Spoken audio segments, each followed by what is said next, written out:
Thank you for staying with us on the AM show. Time now for our big stories, and we get into very pertinent stuff. And we start with a conversation on the opposition National Democratic Congress, which is asking the Electoral Commission to abandon plans to make the Ghana card the sole requirement to get on the voters' register. The NDC says the EC is seeking to rig the 2024 elections. Today, we gather thoughts of political scientists on this. We're joined by Dr. John Osai-Kwapong, CDD Fellow. We also have Dr. Abu Sakara Foster, who is with the National Interest Movement. We also have, representing the Electoral Commission, Dr. Srebo Kweku. He'll be joining us for the discussion as well. Gentlemen, a very good morning to you. Thank you for joining the conversation. I cannot hear from both of you, so I'll pose that question again. Good morning to you, gentlemen. Good morning. Great. Now I can hear you. Let's start off, eventually we'll get Dr. Kweku as well on the line to expatiate as far as the EC is concerned, why they're going down this road. But initial thoughts, I'll start with you, Dr. Osai-Kwapong.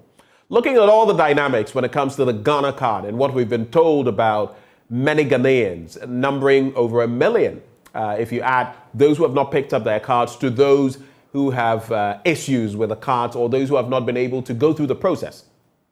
And the fact that we're now going to use this as the sole document of resort when it comes to voting per the CI that is to be tabled, what do you make of it? Good morning. I think we actually discussed this some time back. I also remember being on a news file with Dr. Srebo on this very same issue. And I think one of the things that I said was that I know Dr. Srebo was explaining that if they look at the number of Ghanaians who would turn 18 between now and 2024, or who otherwise were not registered but will want to register, their estimation was that between now and 2024, there is quote unquote enough time for them to be able to secure their Ghana card, and therefore it should not necessarily be an issue. One of the things that I said was that you also cannot anticipate all of the administrative issues or challenges that may happen between now and 2024 that may still pose some challenges for eligible voters to be able to secure their Ghana card.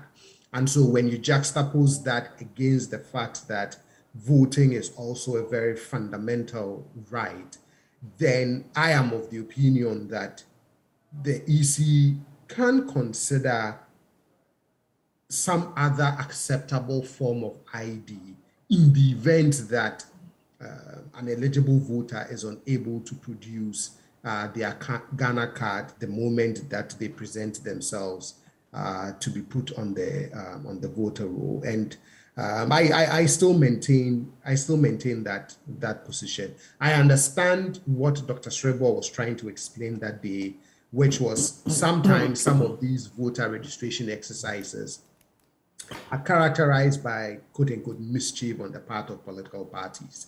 And so one of the policy objectives in trying to sanitize the process is to cure some of these challenges, is to cure some of these mischiefs that political parties are likely to engage in. So the policy objective is noble. I also understand and I believe in the importance of the Ghana card.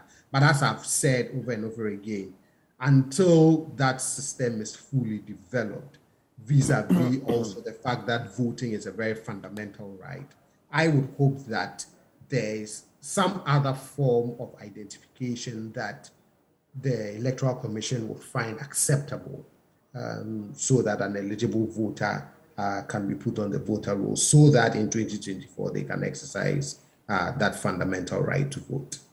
And so just to comprehend fully what you're saying, from where you sit, you feel unless and until we have a bulletproof, foolproof system where everyone who ought to register has the opportunity to do so, and maybe the person has just refused to do so, then we can categorize people. But until we've put a card in the hand of everybody who qualifies to vote. So from which point we can then take this off.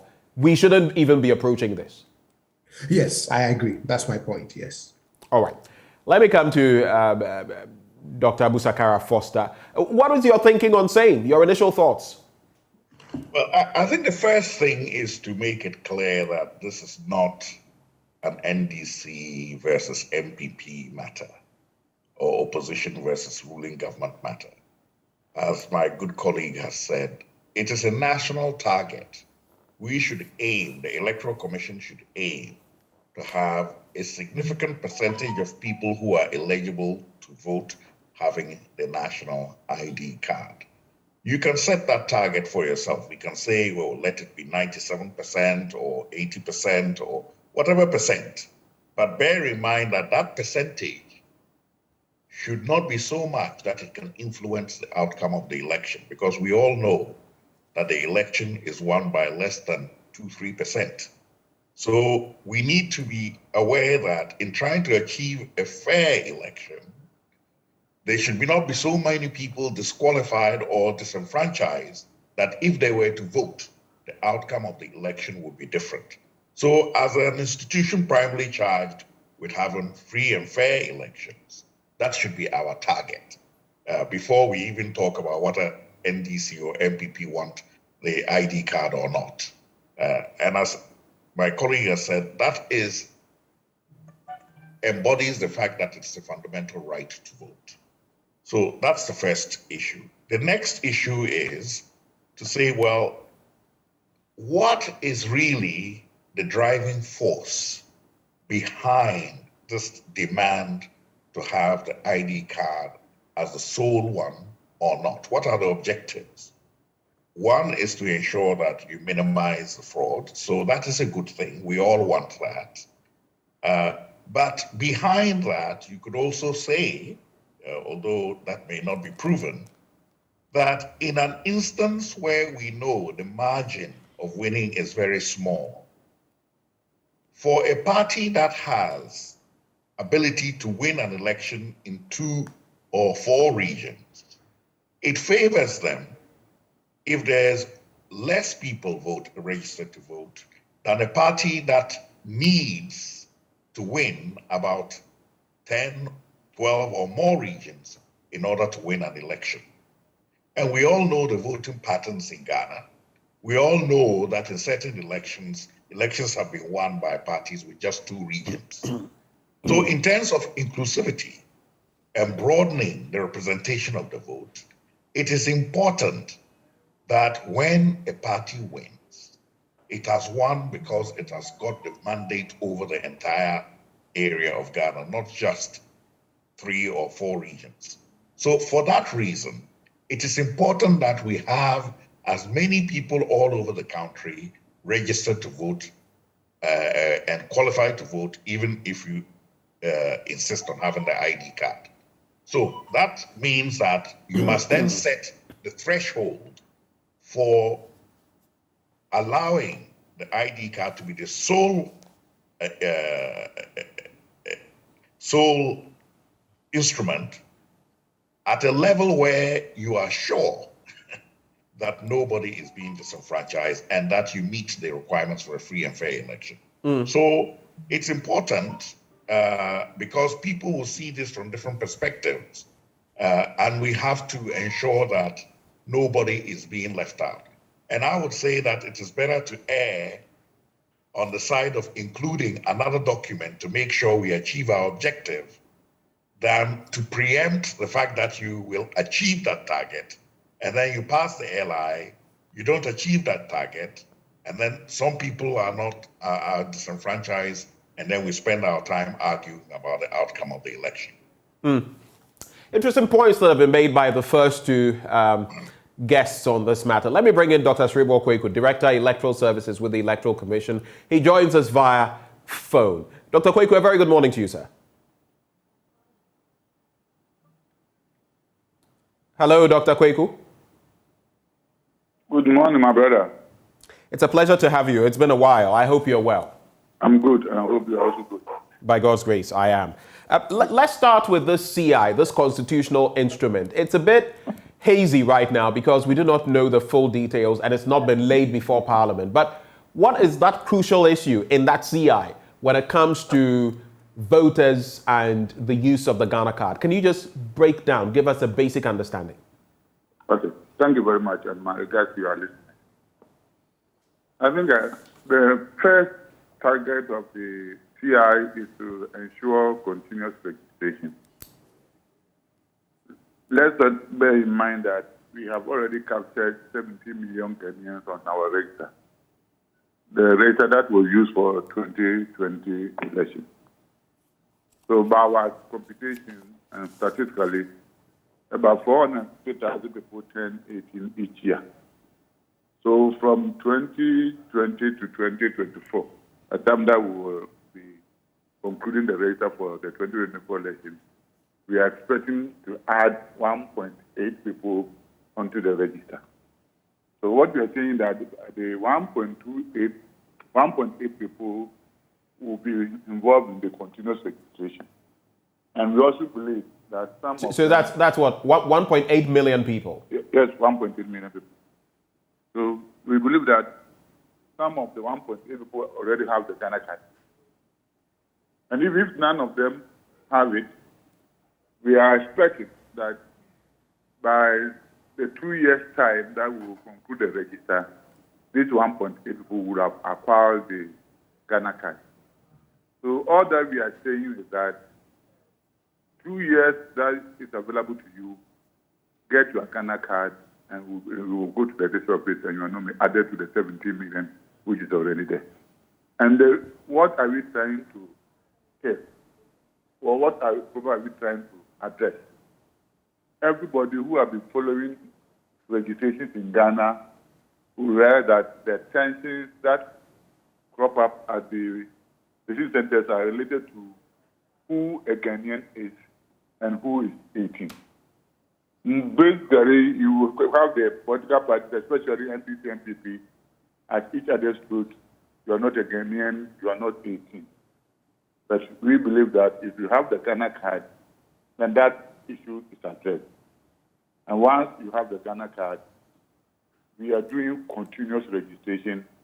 We will end the registration for 2024 election on the 7th of October 2024.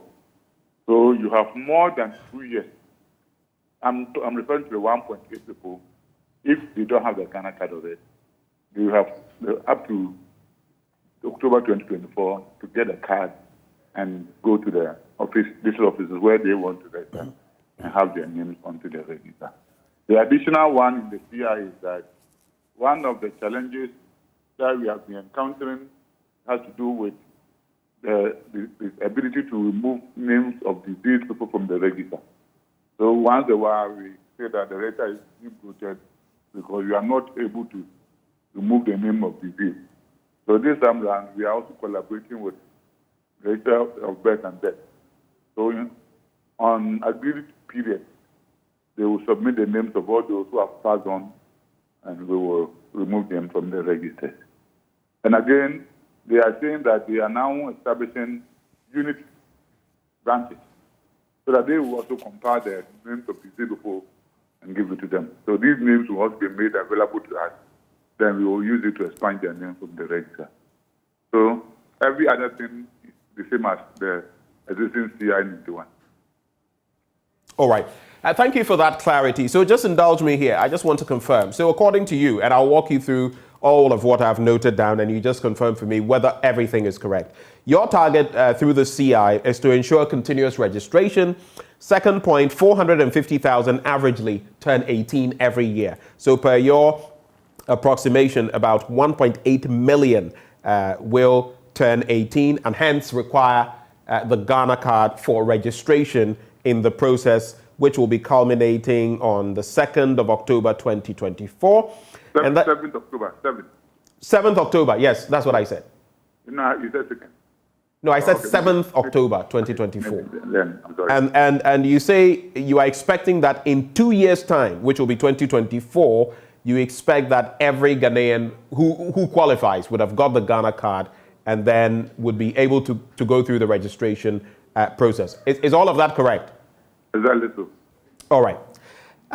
On what basis, on what grounds are you so sure that in 2 years' time, all of them will have the card? Mind you, the NIA has come out time and again, twice now in recent times, to say that they are not operating on any timelines, that their work cannot be bound to any timelines, that they have their own constraints, but they are operating as doing the best with what capacity they have to ensure that Ghanaians who should have the card get the card. I interacted with the PRO, Dr. Ganiyu, and he made mention of the fact that yes, there are still large numbers that have either not picked up their cards or not gone through the registration process for different reasons, or whose cards don't even register when they are picked up. There's a small group, or who have tried everything but still are not able to get the card. So where is this assurance coming from? My own mother, just to cap off Dr. Srebo Kweku, my own mother, it took her over 2 years, in fact, about 3 years to get her Ghana card through no fault of hers. So how can you guarantee that within 2 years, all these people will get the Ghana cards and will be able to qualify to vote? Thank you very much. We are not saying what you are saying in a vacuum. We also had a lot of interactions with the NIA. I believe the timeline that they were referring to them was relating to the end of this month SIM card registration. But they were saying that if they have around 2 million to register, that they cannot complete them within the 2 months, 2 weeks or so that is left. The assurance they have given us is that they will be able to address all the challenges that you are listing by the end of this year. So they have about 3 months to go, that they can address all these challenges. They were saying that initially, a lot of the issues were addressed at the head office or the Airwork Stadium. Now they have decentralized. That they are saying that they are now operating 291 centers in the country, 291 centers in the country. And all these issues will be addressed by the end of this year.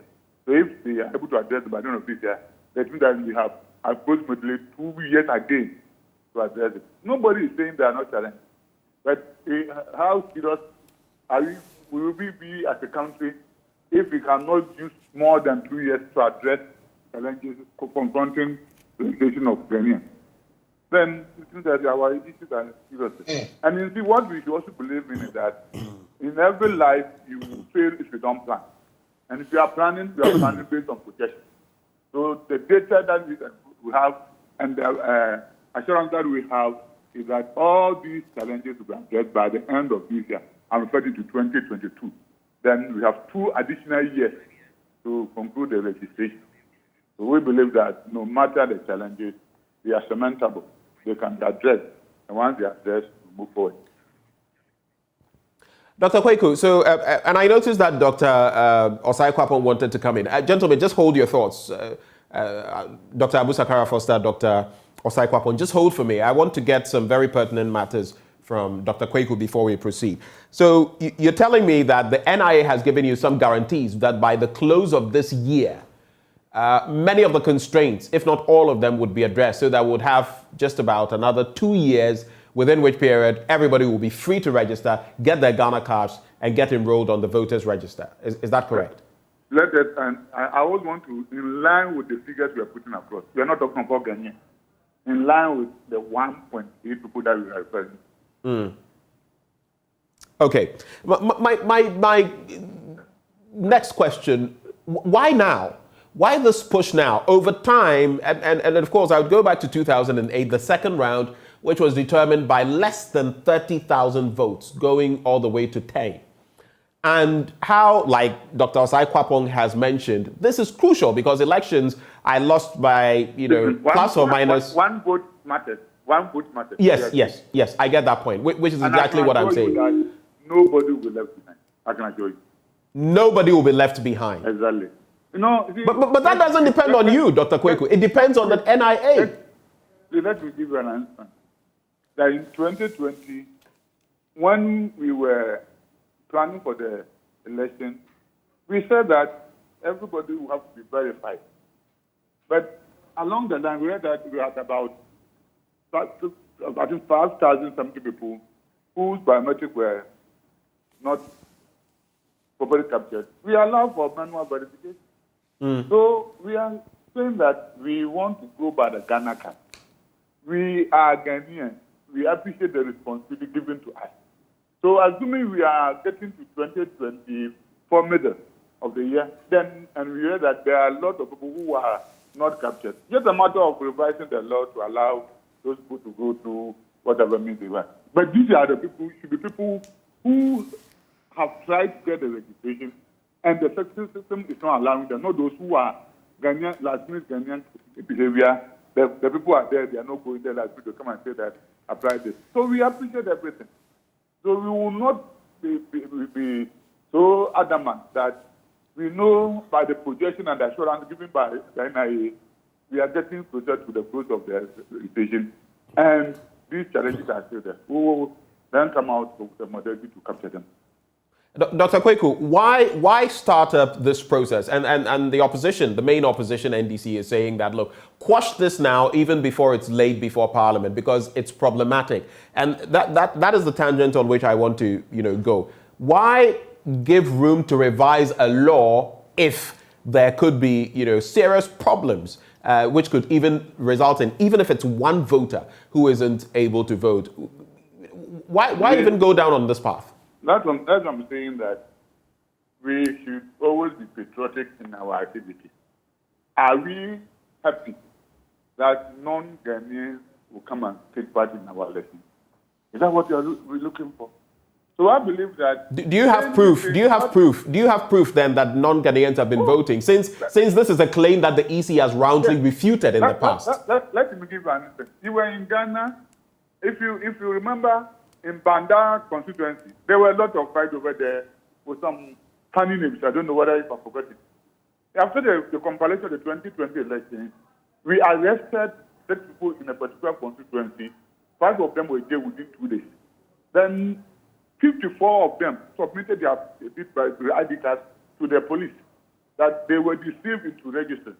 So they brought the cards for us to clear them. Whenever we finish election, as the political parties, we have district registration review committee for each of the districts. And what they do is to help address the challenges with respect to non-Ghanaians and underage people. And we spend days, if not months, to work on all these things. So every year after registration, these things are done, and all the political parties are aware. Let me ask you then, so like some have posited, we could ensure that we have a foolproof, watertight system ahead of 2028. And people started talking about that.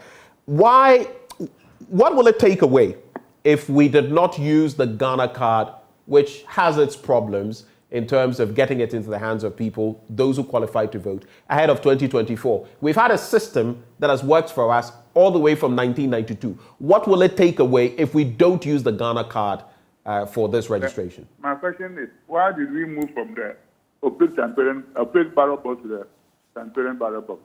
Is it the same thing we're comparing here? To reform our system. We identify the challenges and look at how best to address them. You are saying it has worked for us, but you are forgetting that a lot of people, some of them have lost their lives during registration because they don't trust that the people are qualified. We shouldn't lose sight of what just happened in 2020, just 2 years behind us. So there are issues that we want to address, and we can only address them by trying to insist on something that is more credible than the guarantor. You speak about credibility. Let me ask you this. Now, according to Samuel Ofosu-Ampofo, the chairman of the NDC, he talks about the fact that the Ghana card is a new feature of our national life and cannot immediately become the only. The word to take note of there only means to identify a Ghanaian only because it plays into the hands of the NPP, whose members are in the leadership of the NIA and the Electoral Commission. Not my words, the words of the chairperson of the NDC. How do you react to these? I think we are recycling our issues. The issues are that the Ghana card has come to stay. In 2012, a law was passed that anything that needs identification, Ghana card should be used. In 2020, 8 years after that law has passed, we did not use the Ghana card as sole identification, because at that time, we knew that we didn't have enough. And even with that, those who registered, we had more than 10 million who used the Ghana card. That is about 50%. And 2 years after, we know that a lot of people have been captured. So we are sure. We are with the politics of who is the rest shouldn't be an issue for us. Well, the most important thing is that we should put in place a mechanism that will enable every qualified Ghanaian to get a Ghana card. And we believe that by 2 years' time, anybody who wants to get a Ghana card or whoever has a problem with a Ghana card will be addressed. And once it is addressed, we move on. Again, the chairperson, let me just run this by you. He makes mention of the fact that contrary to CI 126 as we have it, it would then mean that the Ghana card would be the sole means of registration, sort of taking aside the Ghana passport, any other national identity card. But then another point he makes is that the second implication, quoting him, is that the regulation flies in the face of Article 42 of the Constitution, which states as follows, quote, every citizen of Ghana of 18 years or above and of sound mind has the right to vote and is entitled to be registered as a voter for the purpose of public elections and referenda. This clearly makes the proposed provision unconstitutional. What it means is that if the CI is passed in its current form, it will not only be unconstitutional, it will radically disenfranchise all those prospective voters who, for no fault of theirs, are unable to obtain the national ID card. So I just want you to reiterate, you can guarantee that everyone who has to vote, the 1.8 million who will be coming on board, will not suffer any disenfranchisement. I think we all agree that Article 42 is the foundation for the work of the Electoral Commission. And I like the question. Every Ghanaian, what about the non-Ghanaians who are registered? 18 years. What about those who are 18 years who are registered? So we appreciate that we should put in place a mechanism that will allow only Ghanaians, not anybody who presents himself as a Ghanaian, but only genuine Ghanaians. And not about people who just said that they are 18 years, but those who are genuinely 18 years. And that is why we are looking for going for the Ghana card. So we want to reinforce Article 42 by allowing only Ghanaians and those who are 18 years to register. I just want some clarity on this. I posed the question earlier, but I don't think you gave me a straightforward answer. So you are confirming that non-Ghanaians have voted in our elections, even as early as 2020?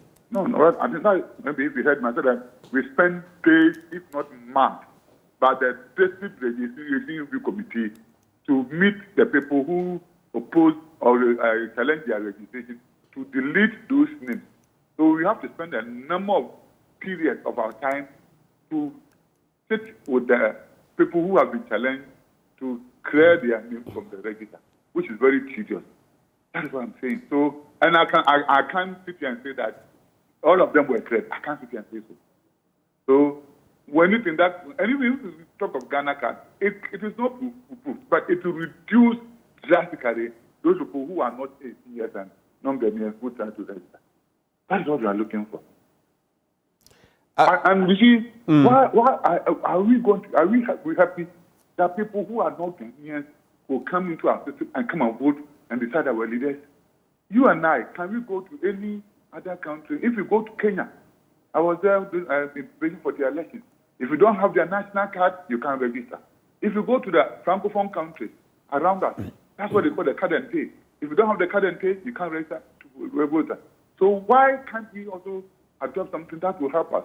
I don't think that you can move to any of these countries I've mentioned without the identification. Go and say that you are a citizen of that country and go and vote.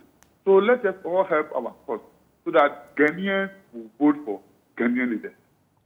Maybe my final bit to you before I let my guests also, if they have any thoughts for you, take you on. I know you are on a time leash, so we don't hold you for too long. Some have also suggested, the Vice President, Dr. Mahamudu Bawumia, hinted at this at one of the fora at which he spoke, and not too long after, the storm or the wind of using the Ghana card as that source document for voting also came to play.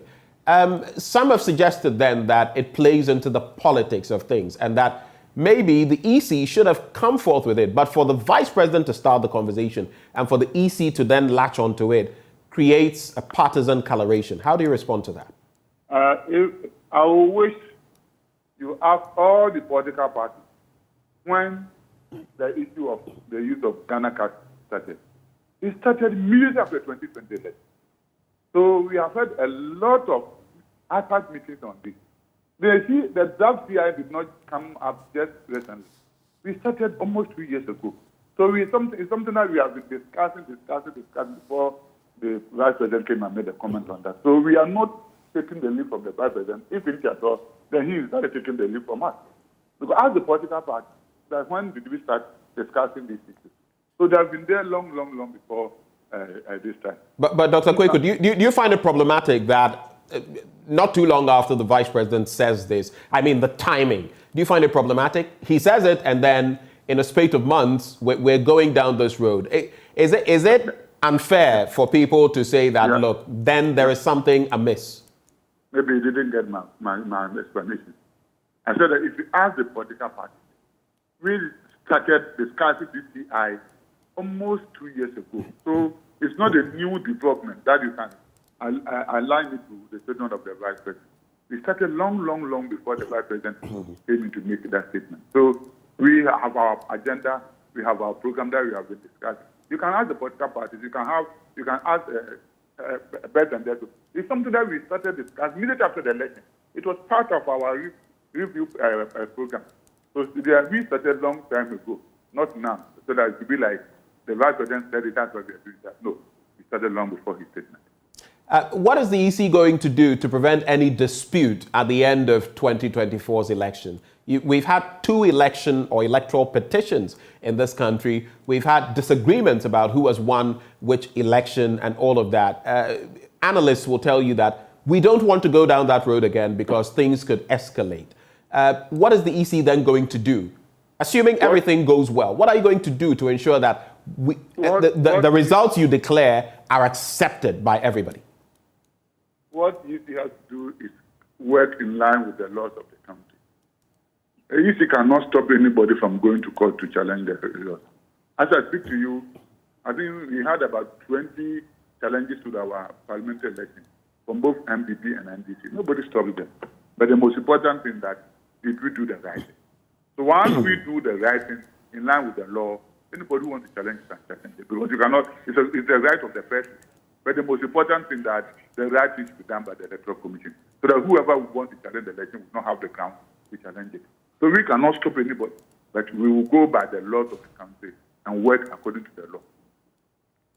Well, Doc, hold for me. I made mention of the fact that was going to be my last shot at you. I want Dr. Osai Kwapong and Dr. Abusakara first. I'll start with Dr. Osai Kwapong. Having listened to Dr. Sribo Kweku, is there any brief comment you have, any reaction, maybe a question that you might want him to answer before we let go of him? Well, I mean, and he's been very consistent in explaining the EC's position. As I mentioned, these are the same submissions that he made on Newsfile, I think about a month and a half ago, in explaining the position of the EC and the rationale behind this attempt with the Ghana card. And I think that the question I posed to him was that, is it possible that the EC can reconsider and think of an additional form of identification in anticipation of any challenges that the Ghana card process may face in terms of a voter trying to secure one, because we have seen that. But I think he did say that looking at the numbers, 2 years is good enough time for everybody who wants one to get one and be able to register to vote. So, I mean, I get the explanation. I just keep wondering, what if? And because we cannot answer the what if, then perhaps if there could be a consideration for at least another form of identification. Dr. Sribo Kweku guarantees, he says, the NIA has some 291 centers running. They're working hand in glove with them, that the assurance has been given that by end of year, the NIA will solve most of the, pertinent issues and that would have a 2-year window. And he says, quote, nobody will be left behind. Is that not assurance enough for you, Dr. Osai-Kwapo? Yeah, oh, yes, it is. But again, administrative processes, you cannot anticipate everything that can either go right or go wrong. So I like the optimism. I'm just wondering if you could have a backup plan just in case. I mean, if everything is foolproof and works fine, then then great. But just in case, because like I said, I really do agree and understand the policy rationale. In fact, if you read a report by the Carter Center way back in 2012 on a limited registration exercise that was conducted, you would fully understand why Dr. Srebo keeps saying there's a certain mischief associated with the registration process that needs to be sanitized and cured and cleaned up. All right, so you agree that there must be a cure. It's just that maybe the cure shouldn't be so quick as of election 2024. That's your problem? Yes. Okay. Let me take quick reactions from Dr. Abu Sakara Foster as well.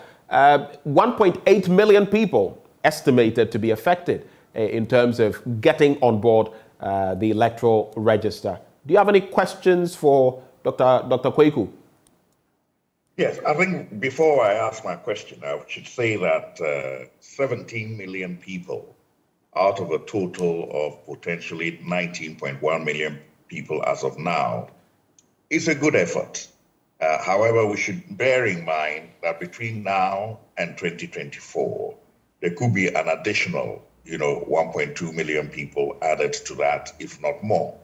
So the real issue we're talking about is how many people potentially would not have the opportunity to vote because they have not got the Ghana card. That is the real question.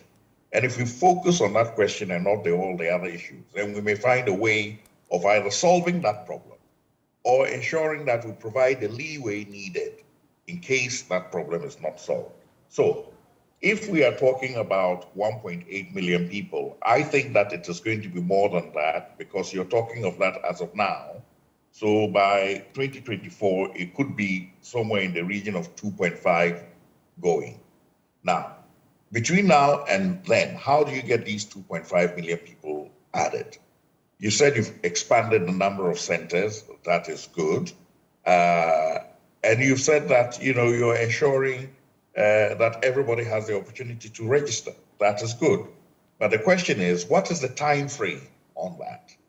And if the time frame on that takes us all the way to the door of 2024, then it makes more sense to allow for another means of identification. If you can assure people that by the end of 2023, you would have actually captured all of these, then we say, fine, let the CI take effect in 2024 and being contingent on the fact that you have actually achieved that target. For me, this is the issue. Let's not debate and argue in a vacuum. Let's set targets that we will be comfortable with. We know that by the end of 2023, everybody who should have the Ghana card has the Ghana card. So let the CI take effect as of 2024. For me, that is very simple. In addition to that, so in other words, for clarity, so let's leave 2023 to go ahead with the registration, to go ahead with the Ghana card processes to ensure that everyone who should have it does have it. And then in 2024, we can put the CI forward before Parliament, knowing that everyone is catered for. That's what you're saying. Well, that is one way. The other way is to say that, okay, even if you pass it, it is contingent on these targets being met. And if they are not met, this other instrument will be admissible as identification. So you give yourself that room to operate instead of putting yourself, in a corner. And at the end of the day, maybe possibly a situation where people can say, look, I didn't get a chance to vote. Those people can well come to the polling station and raise havoc as well. So I think that we need to preempt that and have clear targets set. We cannot just rely on a process that keeps going on endlessly. There should be some cutoff points. So for me, the cutoff point in 2023 to make sure that if it is 91.5% or 99.2% or 99.99% of the total number of registered voters that you set as your target, set it so we can then assess whether it's been achieved. He's able to tell us now that 17 million people are registered. So similarly, they should be able to tell us somewhere in 2023 how many of that potential 2.5 million people have now been captured. And if there's an insignificant number of them left, then you have the leeway to pass the instrument or for the instrument to take effect. That way, we're not at each other's throats just because of deciding somebody wants it and somebody doesn't want it. We should be clear, we all want it, but we want it under circumstances where the objective of everybody who can vote being able to vote is achieved. Okay. And that is a journey that we have to take, and we should be very clear in the way we approach that. Dr. Kwaku, I believe you're still with us. Yes, I'm here. Great. I will give you the opportunity to offer some quick reactions to them, but my substantive questions with which I'm going to close the conversation and then go back to them are two. One, yes, the August House of Parliament is due to resume. When will this CI be laid before Parliament? What is the projection? And what is the expectation of the EC in terms of its approval, so to speak? Thank you very much. Let me answer your question, then I will go to the comments from your two guests.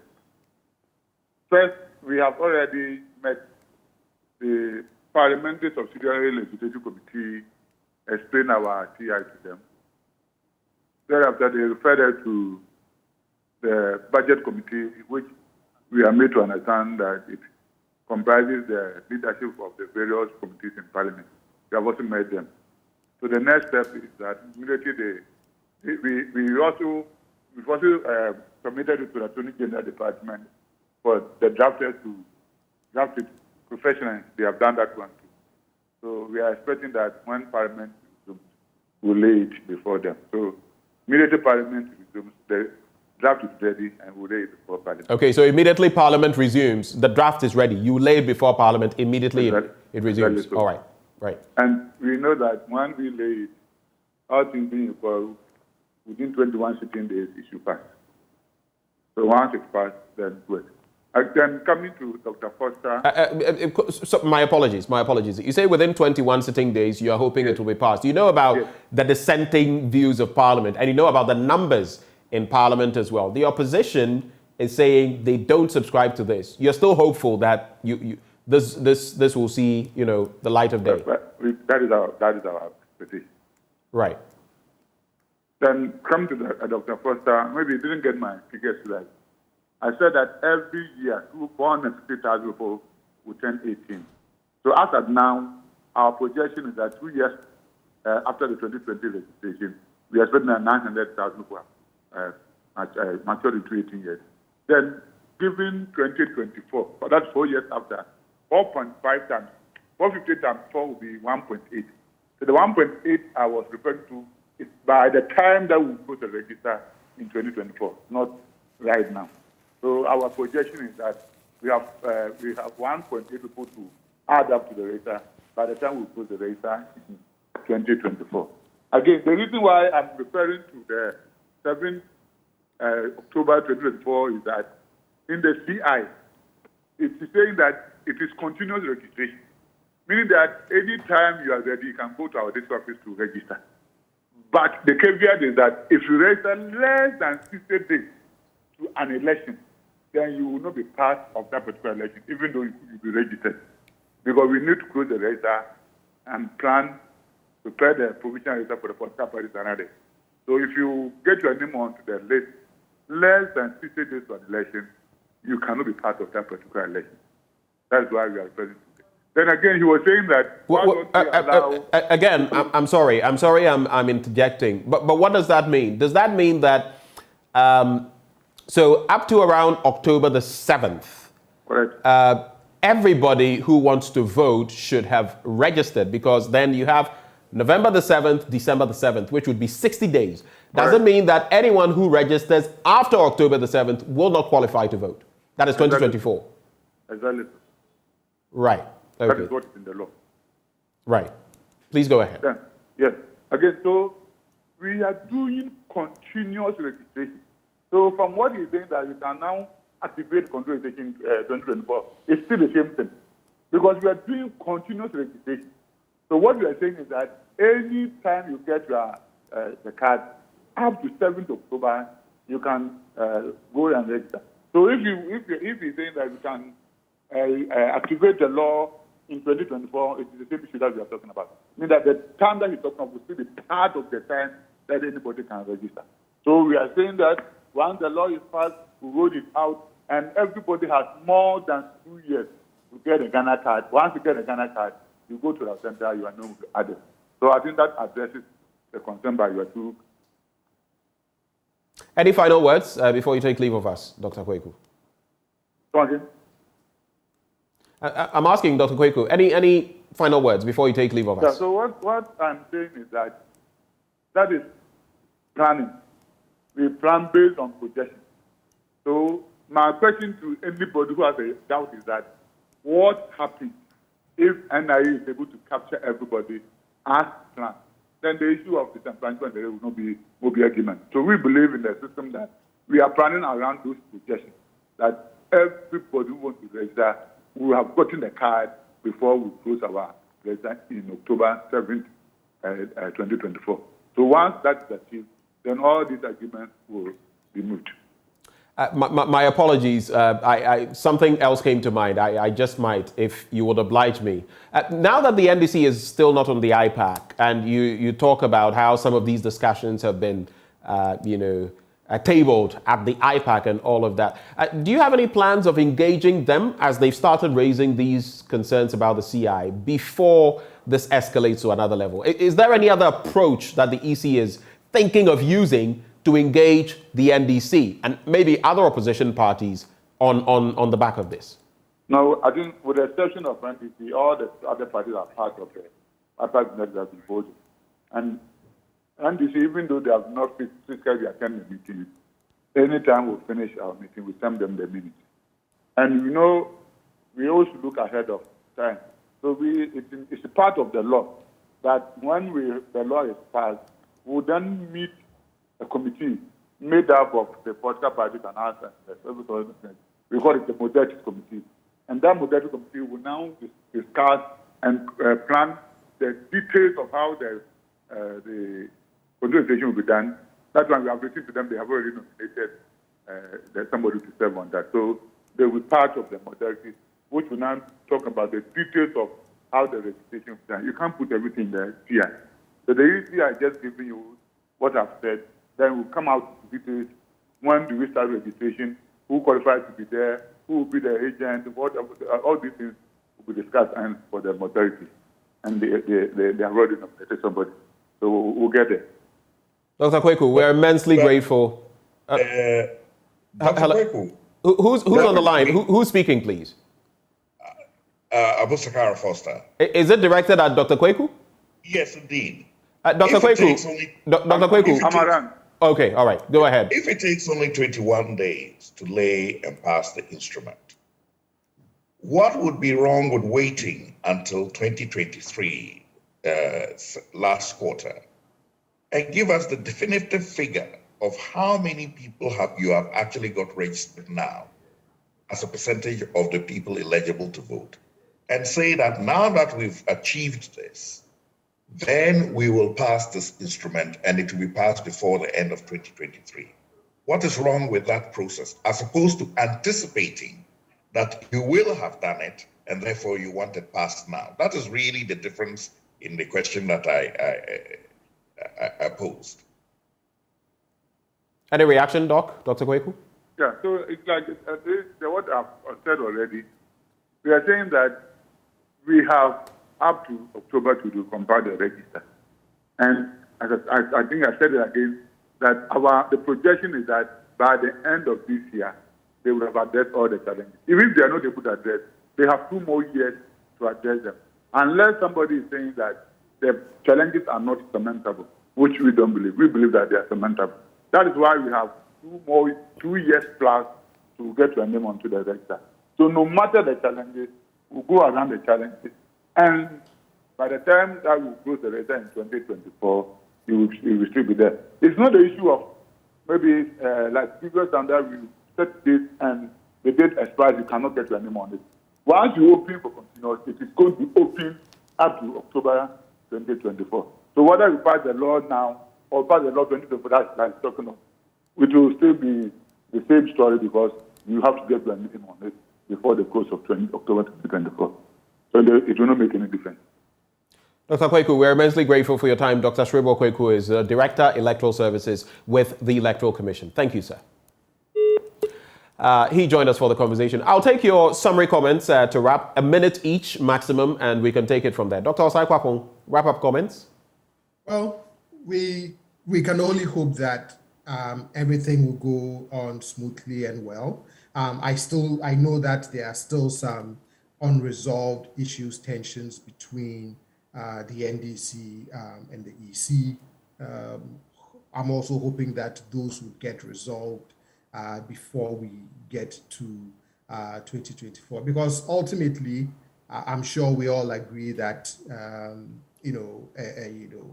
we want an electoral system with integrity that we can all place strong faith in. So he's explained the position of the EC. I hope that it turns out, his optimism is right, and it turns out the way they are hoping it will turn out. Dr. Abusakara Foster, I see you still have concerns. Well, my fundamental issue is that instead of passing the law and hoping you achieve the target, why don't you wait till you achieve the target and then pass the law? And if you're confident that it takes only 21 days to pass the law, well, you can do it in the last quarter of even 2023 or even first quarter of 2024. So why incur the rancor when by just adjusting yourself, you can present us with a result? This is the result. I've achieved my target. I'm now passing the law. Nobody can argue against that. But to say, I hope I'm going to achieve my target, I want to pass the law now, that is the substantive question. So I think that we should be clear. And we should also be very clear that we are not against the objectives of the EC. We do want a system where people who are non-Ghanaians don't vote in our elections. We want an issue where fraudulence is removed from the electoral register. We want an election where people who have died are removed from the electoral register. So we're in support of all those things. What we're talking about now is the possibility of a window of a number of people who may be disenfranchised. So why don't we wait until we have ensured that the number is insignificant, and we have now finished the very commendable job that we have done. We have so far achieved 17 million. Maybe by then we'll have 90 million. And then say, based on this, we're passing the CI. And we will still have the whole of 2024 to pass that CI. What is wrong with that? Right. Gentlemen, we're immensely grateful that you took the time to join us. You just heard Dr. Abusakara Foster, founder of the National Interest Movement, a think tank. And we also had joining the conversation CDD fellow Dr. John Osai Kwapong. We're grateful, gentlemen. Welcome.